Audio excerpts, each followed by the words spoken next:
আমি কি করে সারা জীবনে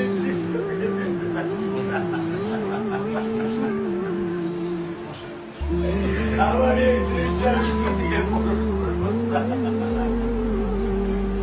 আমার মেয়ে শুক্রবার নামাজ মসজিদে নামাজ পড়ে, আমি নামাজ বাসায় পড়ি স্যার, কারণ ও আমার সাথে নামাজ পড়তে পছন্দ করে। সবচেয়ে আগে যেটা এই মুহূর্তে আমরা করতে চাই সেটা হচ্ছে যে এই অন্যায়ের সাথে যে জড়িত তার বিচার আমরা আগে করতে চাই। নামাজ আমি ওকে নিয়ে স্যার আমার বাসায় পড়ি স্যার।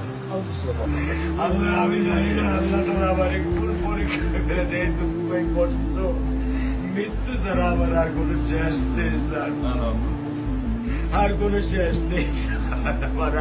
এই মেয়ে লেখাপড়ার দায়িত্ব মাননীয় প্রধানমন্ত্রী নেবে। আপনার তো বড় মেয়েটা রয়ে গেছে, এখন তো ওর জন্য আপনার প্রতি শক্ত থাকতে হবে।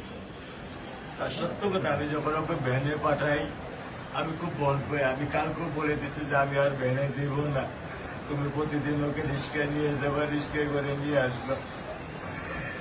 আমি ক্লান্ত স্যার, 10 বছর বয়স থেকে স্যার অবহেলা পেতে পেতে পেতে পেতে স্যার আমি আর নিতে পারতেছি না স্যার। আল্লাহ আমার ভাগ্যে দিচ্ছে, আমি কি করতেছি কি করব।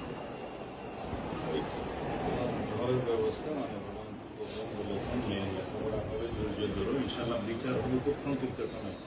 কারণ ইত্যাদি বেশি বলতে পারবো না, কারণ আদালতের বিষয় তো। আমরা চার্জশিট দেবো ইনশাল্লাহ এই 24 ঘন্টার মধ্যে। আমি সত্য কথা বলি,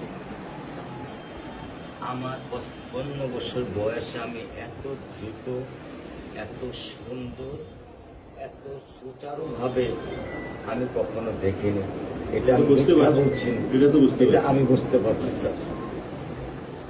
এটা প্রধানমন্ত্রী চলে আসছেন, এটা আমার সৌভাগ্য। আমি সত্যিকার ভাবে স্যার আমি বলি, আমি এটা স্যার প্রত্যাশা করিনি যে আপনার মতো মানুষ আমার এই 10,000 টাকার একটা ফ্ল্যাটে স্যার আপনি পা রাখবেন। কিন্তু এই বিশ্বাস ছিল যে আপনি আর 10 জন না, যে মানুষ ট্রাফিক সিগন্যালে দাঁড়িয়ে থাকে, নিয়ম মেনে চলে, সে মানুষকে বুঝতে স্যার আমার এইটুকু বয়সে স্যার যথেষ্ট স্যার। স্যার আপনি একটু ধৈর্য ধরবেন, আমি ওকে কোনো নিয়ন্ত্রণ করতে পারতেছি না।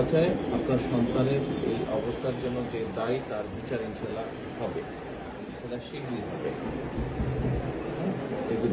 আর মালিক যে আল্লাহ তাআলা মালিক, ওনাকে তো ওনার কাছে সাহায্য চান, আল্লাহ রহম করলেন।